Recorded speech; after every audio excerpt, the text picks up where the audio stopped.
what I'm trying to say is that we know about Judge, we know about Sanchez, we know about Severino, we know about Bird. We have to be careful. They truly could be the new core four. Four players coming along all at the same time, coming through the Yankee farm system and competing and performing at a very high level, hitting the ground and making an impact. There's no question about it. But we must beware. We cannot allow regression. And I can easily make a case for some pitfalls that we need to avoid. So let me start with Gary Sanchez. He's key to the season.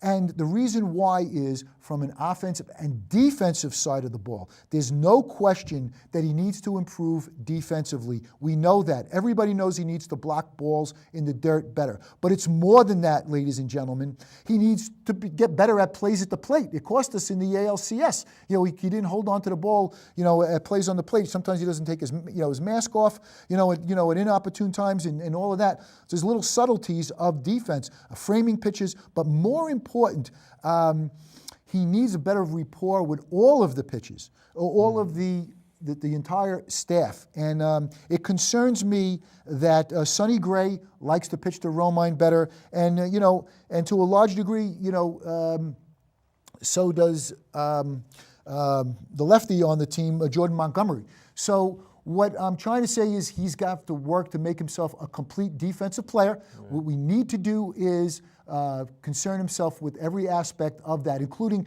changing signals when there's a guy on second. You can't run out to the pitcher and change the signals. You need those subtleties. So you got to do that. From an offensive standpoint, it's been good. Just think up the middle and hit up the middle. But we handed him this position as catcher, and I wrote a column called "Cracking Down on the Kraken." You know what? I'm not in favor of handing anybody anything. Just think of, Georgie. We think back, Jorge Posada. They handed him nothing. This guy, he came up in 96. He platooned in 96, 97, 98, 99. He wasn't handed the full-time job until 2000. Earn it and do it on both sides of the ball, because he's going to impact offense, defense, and the relationship with the manager, because in my opinion, that was key to Girardi not being there. I'm going to move on to another guy in the picture, Severino. You guys heard me talk about Severino for the last 2 seasons. I'm going to take some credit for Severino's success, because while Girardi was saying fastball command, fastball command, fastball command, I'm saying he needs to throw his changeup more, he needs to throw his changeup more, he needs to throw his changeup more, and guess what?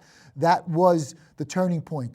I made a suggestion he should get with Pedro Martinez. He did, and basically what happened was the rest was history. But he still can improve more on that changeup. He can dial back the velocity on that changeup more. He's throwing it around 87 miles an hour, 88. He could dial it back to about 83 to 85, and I'd like to see him go like a pro. What do I mean like that? Pronate the wrist. What does that mean? Turn the wrist the opposite direction, almost like a screwball. That's the way you throw a circle change, and by doing that subtle move with the wrist, you get downward motion and you get fade away from left-handed batters. He's been terrific. We just want to see more of that. The slider was phenomenal, but we want to see more changeups and not regression. And the cautionary tale I'll say is that, again, you look at the wild card game. He tried to muscle up and just throw fastballs, and it didn't work out. So, again, he's got all the tools. He's just scratching the surface. Judge, boy, oh boy, we talked about that. Anybody that watches this show heard me, talk about Judge. Again, the only thing that I would say is that he hit .329 batting average before the All-Star break and .228 after the All-Star break. You don't hear that stat thrown anywhere else, ladies and gentlemen. I'm dwelling on it. And I know what the difference was, with his mechanics between 329 and 328, strike that, and 228. That's 100 points different. I don't want to give up that. I know the power numbers are there. I don't want to give up batting average. I don't want to give up on-base percentage, because that's what the Houston Astros figured out.